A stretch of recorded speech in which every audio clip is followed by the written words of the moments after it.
Përshëndetje gjithëve dhe mirë se erdhët në episodin e 5 të podcastit të Mor dhe Dashuri. Sot jam përsëri me shoqen time, Realbën. Përshëndetje të gjithëve. Dhe sot kemi vendosur të bëjmë një episod shumë të veçantë, i cili është histori të frikshme. Atëherë sot kemi zgjedhur disa histori të frikshme të treguara në internet nga persona të ndryshëm dhe do t'i tregojmë sot këtu me ju për t'ju futur frikën. Ju sugjeroj që të fikni dritat për ta shijuar këtë eksperiencë. Rea, do vazhdojmë me historinë e saj të parë. Atëherë, këtë zgjedh,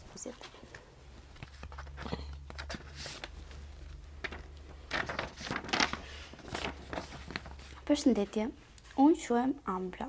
Kur isha 16 vjeç, bëra si e fortë dhe desha të provoja spiritizmin me disa shoqe.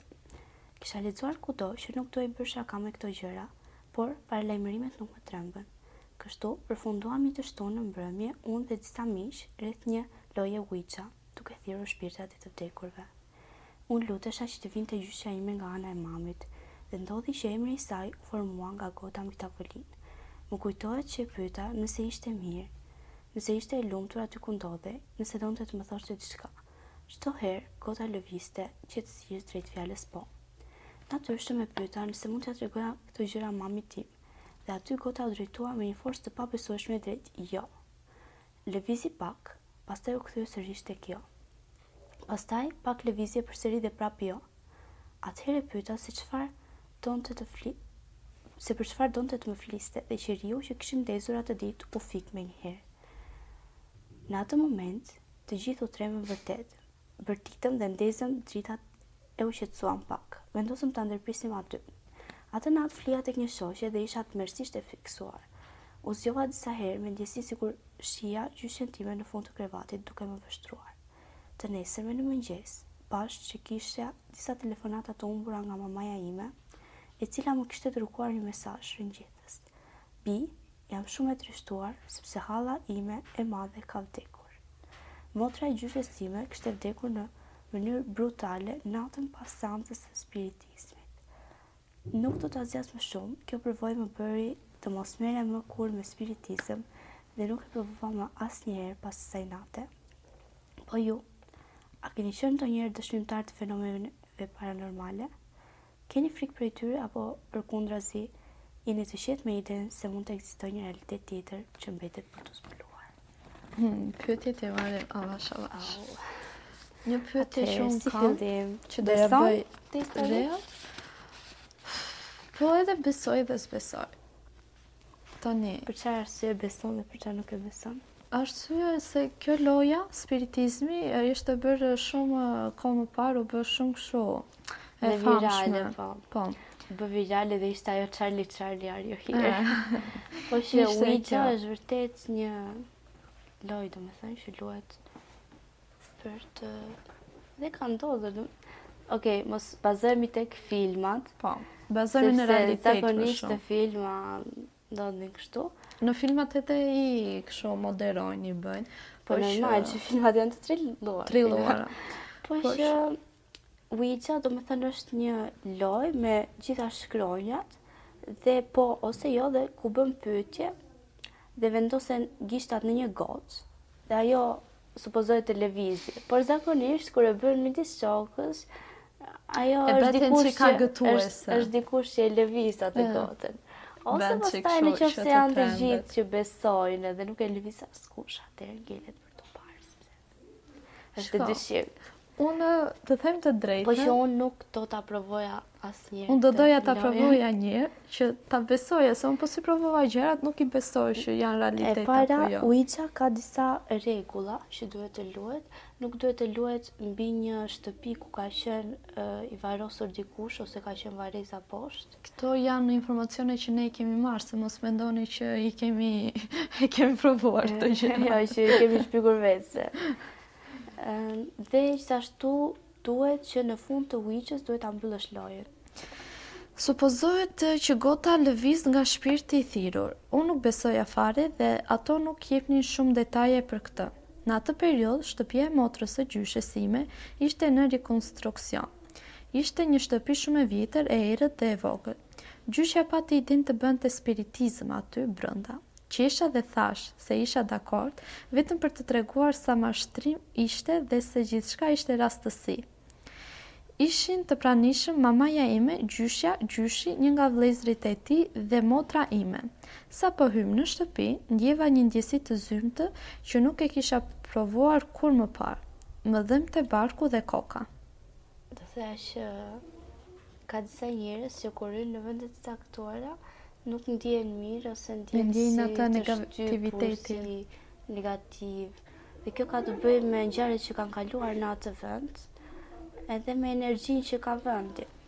Disa njerëz e ndjejnë më shumë, disa tjerë më pak. Kisha një parandjenjë shumë të keqe. Gjysha solli tavolinën e rrumbullakt, tabelën dhe qirin. U ulëm të gjithë rreth tavolinës, të gjithë dukeshin të qetë përveç meje. I thash vetes se ishte normale, vetëm një tjetër rast, gjyshja ime, e cila ishte dhonuar nga babai i saj kur ishte e vogël, donte të thërriste shpirtin e tij. Të gjithë ranë dakord. Filluam seancën, do me thënë, në qoftë se unë duhet të thras një shpirt, i bie që të gjithë duhet të bien dakord që shpirti të vi. Po, do me thënë, në konceptin e lojës, duhet që të gjithë të bien dakord mbi një person dhe ta përqendrojnë mendjen aty që ai të... to. Filluam seancën. U kapëm për dore, në rreth dhe përsëritëm shumë herë, shpirt, a je këtu? Gjyshi qeshte, sepse ishte si unë, nuk besonte. A i lëviste qëllimisht gotën me gishtin vetë për të na friksuar. Por 1 ose 2 orë nuk ndodhi asgjë. Domethënë këta 1 orë, 2 orë kanë qëndruar aty duke thirrur shpirtin. Shumë kohë e gjatë. Fillova të humbisnja durimin dhe thash se ishte vetëm mashtrim duke u ngritur më këmbë. Gjyshja më ndaloi dhe më tha të prisnja. Për 20 minuta të tjera vazhduam përsëri dhe papritur me të gjitha gishtat mbi gotë ajo filloi të lëvizte. Në fillim i thash gjyshit të ndalonte sepse të gjithë e kishin sytë e mbyllur. Pastaj hapa sytë dhe pash fytyrën e gjyshit me një shikim që nuk e kisha parë kur më parë, i tmerruar dhe bosh. Aty kuptova menjëherë që nuk ishte ai që po lëvizte gotën, ndjesia gjatë një praktike të tillë është e tmerrshme. Gjyshja bënte pyetje, nuk e dinin fare kush ishte shpirti që kishim thirrur, madje mund të ishte diçka demoniake, nuk jemi të sigurt. Pas shumë pyetjesh, shpirti përgjigjej, ngadalë duke lëvizur gotën. Gjyshi i tronditur Se normalisht nuk mund ta dish kush është, e kupton. Cili shpirt të vjen. Po, Por, shko, mendon ti se vërtet mund të vijë një shpirt kur ti je thret? Ndoshta po. Nuk e di, është shumë lidhja që ka konfuze. ai me familjen. Por, mirë tash, prit 1 minutë të shpjegojmë diçka. Në qoftë se unë kam pasur një person shumë të zemrës, që kam qenë shumë e lidhur kur ai ka qenë gjallë, edhe ndron jetë. Më pas, unë nga që ndjej mungesën e tij, dua ta thras. Vjen ai? Kjo është diçka Nëse do t'i shumë dinin shumë. këto gjëra, atëherë do i praktikoni. Prandaj nuk janë gjëra të mira. Nuk janë 100% të besueshme, por nëse ndodh dhe asnjë nuk ka asnjë shpjegim dhe nuk është domethënë një dukuri që bëhet nga njerëzit, atëherë gjelet për të parë. Unë e di çfarë themo që këto gjëra mos i praktikojmë, sepse ku i dihet më pas çfarë mund të ndodh pas asaj gjëje. Normal, që Ouija, domethënë, është diçka që është E e tmerrshme. rrezikshme dhe duhet që ta mendosh mirë përpara se të hysh dhe të dish si të veprosh. Unë si një fëmijë aventurier që jam, këtë gjë nuk e kam Ne kur provuar. ishim të vegjël e bënim gjithë atë me lapsat që i vendosim kështu dhe Charlie. Po që nuk është e njëjta gjë. Nuk se ndodh, e kupton, ishte thjesht një kohë që të gjithëve ju Sepse për fiksua kjo shembull, gjë. Ouija, si që jemi ne tani këtu, do të kesh qiri, do të jesh në errësirë Totale. totale, që të Edhe ndodhi pastaj diçka. do vendosësh atë gotën, do vendosësh gishtin, do Po, thuash. nisi, vazhdo me histori. Se mos se pastaj gjyshi i tronditur u ngrit papritur dhe goditi tavolinën me grush, duke bërtitur se gjithçka ishte budallik dhe se ishte i lodhur. Ai moment është gëdhendur në kujtesën time. Ende i kam pjamjet. Po ishte i lodhur se 2 orë Dy- gjys. Po shikoj se Ouija, domethënë nuk e di. kjo para pak më lartë tha që e pa gjyshim tim në fytyrë ishte i zbehtë dhe bosh. Kjo do me thënë që Mund të nuk e kenë lëviste, ndikuar nuk e lëviste se ai ai- gotën dhe ajo trem gjyshi, nga që bënte shaka për ta lëvizur gotën. Edhe pastaj Pastaj kur ai kur nuk s'po e lëviste, lëviste, Ende i kam pamjet parasyve dhe më ngriu gjaku dhe tani që po e shkruaj.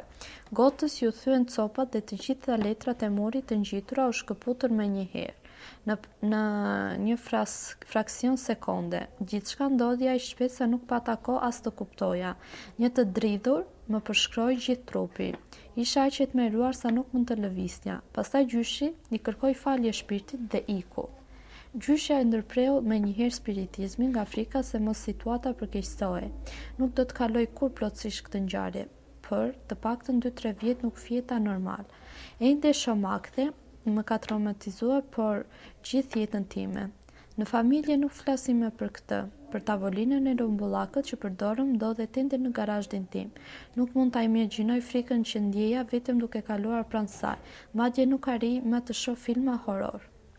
Po pikë së pari, tani Tavolinën nuk e ka se e hedhur mban. tavolinën. Se përderisa ti E kujton si një ngjarje traumatizuese të jetës së tij, pse e mban tavolinën në fakt. e beson ti si gjë? Këtë histori e Si beson? gjë, nuk e di nëse është 100% e vërtet pjesa që E spiritizmit.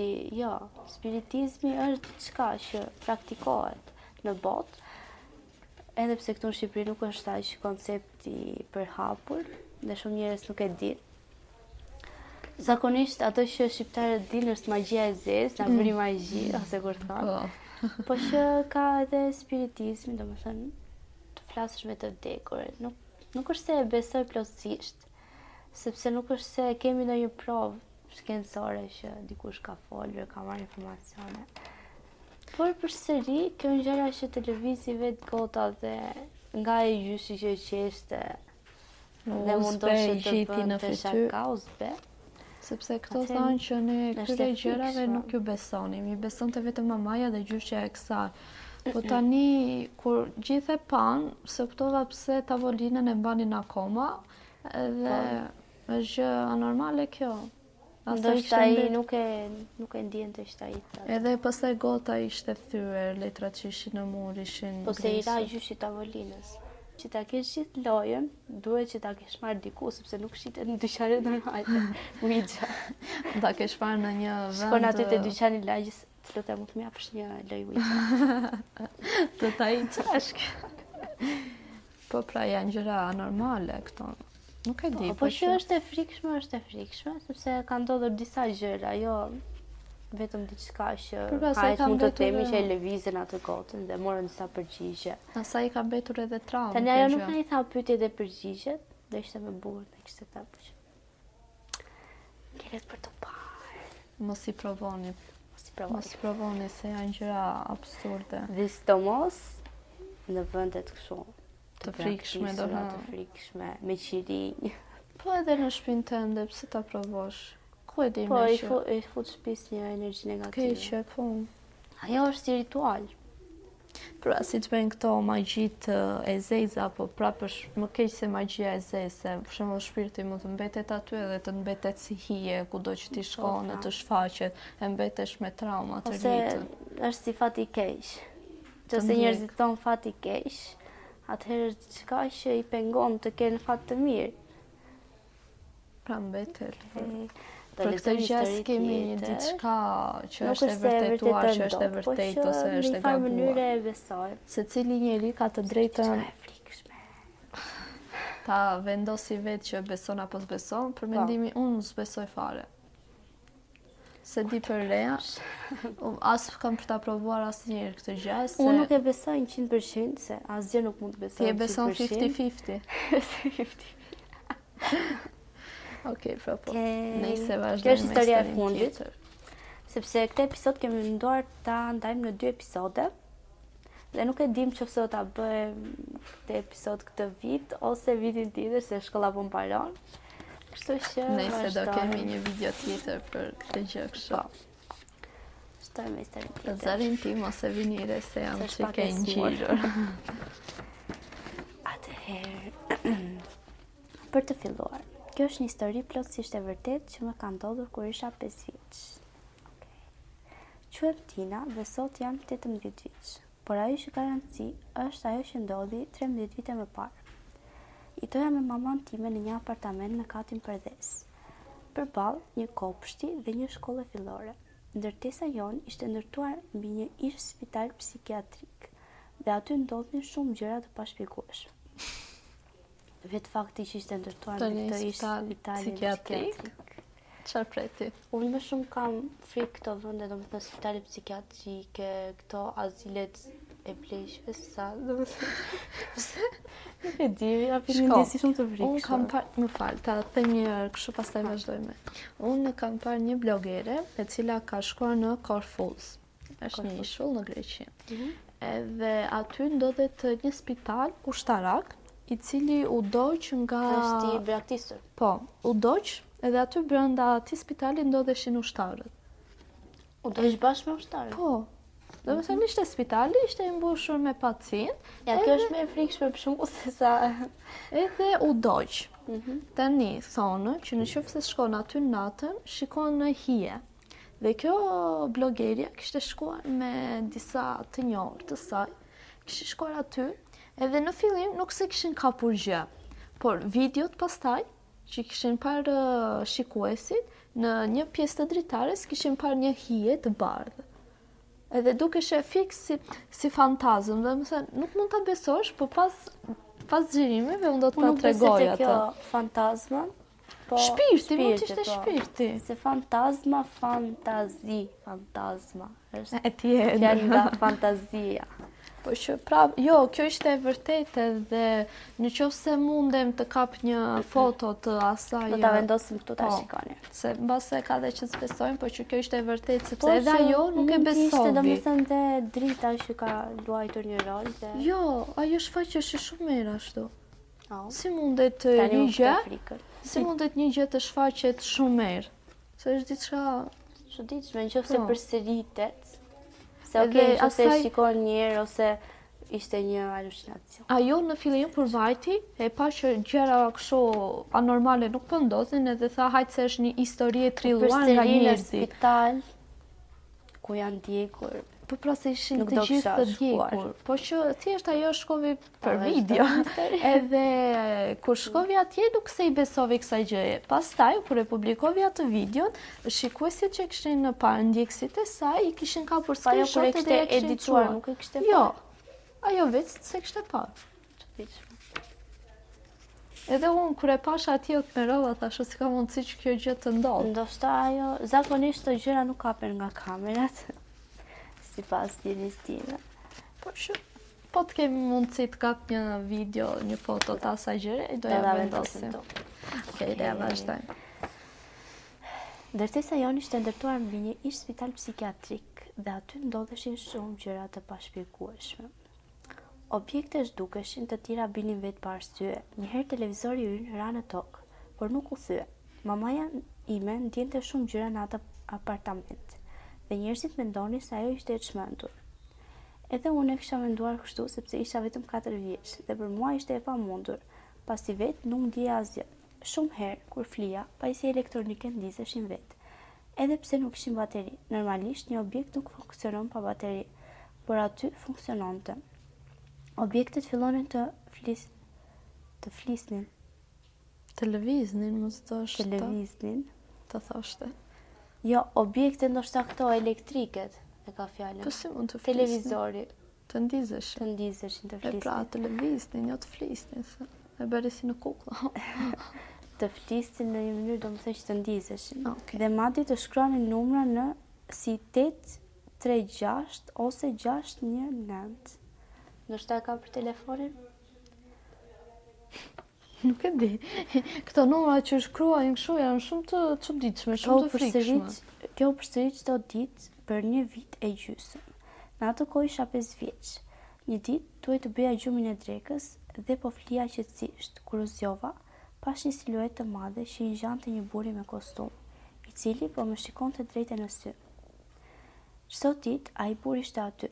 Pastaj një ditë nuk ishte më ai, por një grua e veshur elegante me çantë në dorë, e cila gjithashtu më shikonte pa lëvizur.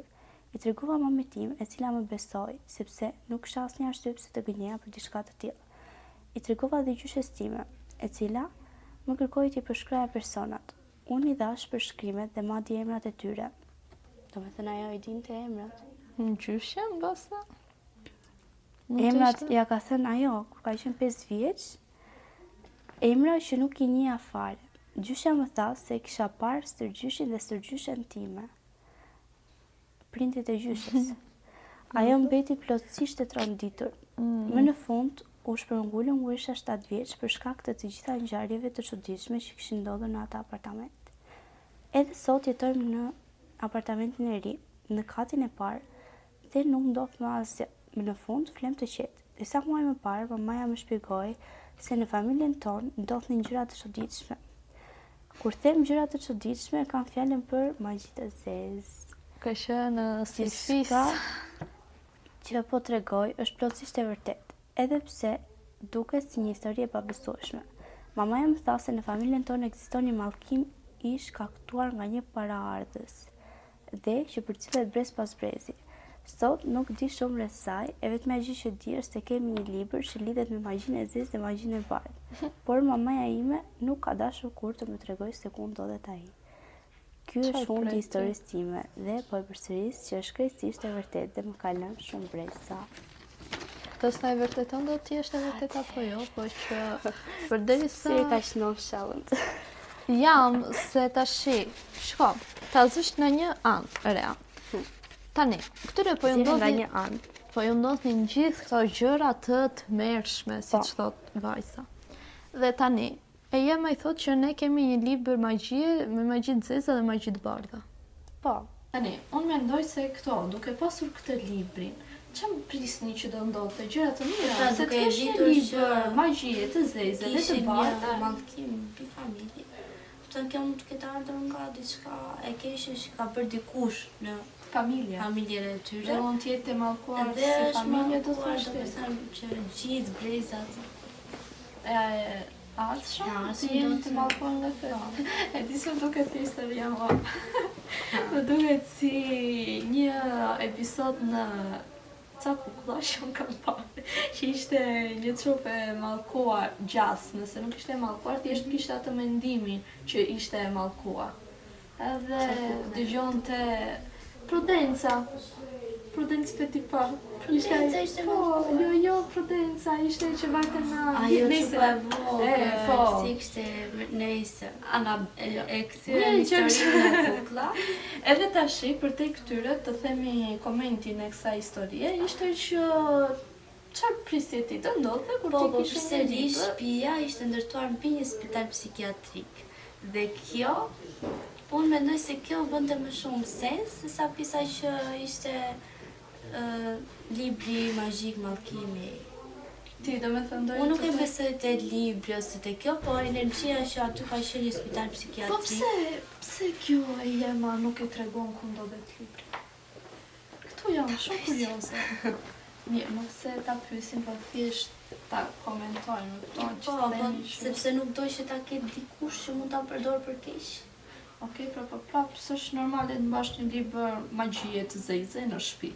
Po shiko, kjo ajo tha pastaj Magji që... të zezë dhe të bardhë.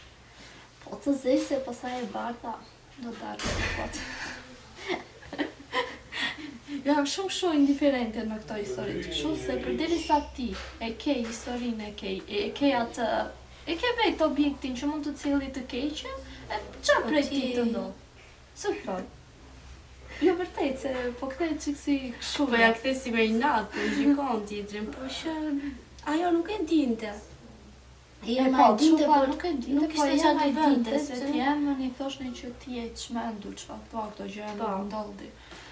Por që prapë sepse ajo nuk mund t'i tregonte njerëzve se askush do ta besonte që ne kemi një mallkim në ofisin tonë. Edhe shikojmë tilla gjëra. po, pra, shko pa. Vajza tha që kur ishim në shtëpia që ishte ndërtuar si për psikiatrisë, këto gjëra ndodhin. Aman, kur ne u Aty. zhvendosëm, këto gjëra nuk Nuk po ndodhin ndodhin. më, po, unë prandaj po them Ti që mund mendoj të se jetë ishte shumë e shtëpia. lidhur me shtëpi dhe me vendi që ndodhin gjëra sa me librin këtë pjesën e librit. Kjo pjesa e librit mund të jetë e vërtet, se në familje janë të trashëguara këto më përpara kanë qenë më të Shumë vite më përhapura dhe mund të jetë diçka e trashëguar ai libri. Po që kjo pjesa domethënë që ishte spital psikiatrik, aty ndodhin domethënë sende që binin gjëra. Mund të kishte që energji, kishin mbetur aty le të them. energji të keqe. Bënin të keqe ose jo.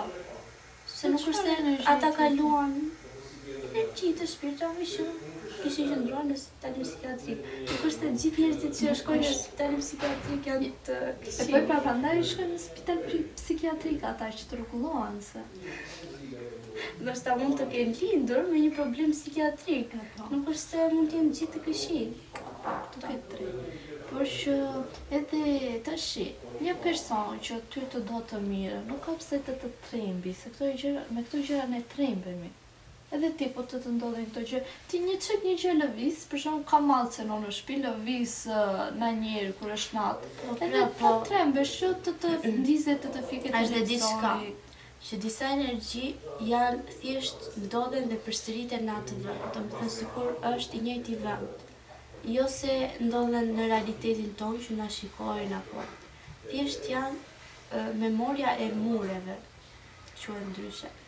Por, shiko tani. Dhe domethënë ato siç lëvizin energjitë dhe bien gjëra ose lëvizin ose nuk ka të bëj zakonisht, domethënë gjithmonë me shpirtë, me fjalë ose mund të jenë të këqija të mirë. Si mendon ti, këto shpirtrat shfaqen, domethënë i shohin vetëm personat që janë fokusuar apo mund t'i shohin me persona të tjerë, se të janë këta e quani çmendur pas kësaj gjë. Po, domethënë këtë gjëra unë mendoj që zakonisht i shohin ata persona që e kanë domethënë atë njohurin mbi këtë gjë, ose që edhe nëse nuk e kanë, që nuk besojnë plotësisht, edhe kur ti je shumë nuk beson plotësisht, duhet që të ndodhi diçka që ti të besosh. Po. Dhe të ndodhe një gjë edhe mua duhet më ndodh një gjë që Ose ta pastaj besoj janë ti dhe këta personat e hapur në kësaj gjëje që e kanë pranuar dhe e besojnë si gjë dhe e shikojnë. Po që kjo nuk mund të vërtetohet përsëri, do të them, tek historitë e frikshme nuk është se vërtetohet gjë. Por përsëri gjëra që ndodhin pa shpjegim të pavërtetueshme janë ato që na frikësojnë më shumë, sepse nëse gjërat i vërteton shkenca, atëherë nuk kemi nga çfarë të frikësohemi. Normal. Kështu që Po pse duhet të varemi gjithmonë vetëm nga shkenca, mund të varemi edhe nga njeriu. Se njeriu e ka shpikur shkencën. Se di. Ishte për te këtyre. Ti si mendon, e beson ti stër? pjesën që kam parë gjëra, po edhe prit, është dhe pjesa që kur ka qenë e vogël ajo. Kur fëmijët janë të vegjël, zakonisht ndodh në këto periudha që ata të jenë më të hapur, më të ndjeshëm në këtyre gjërave.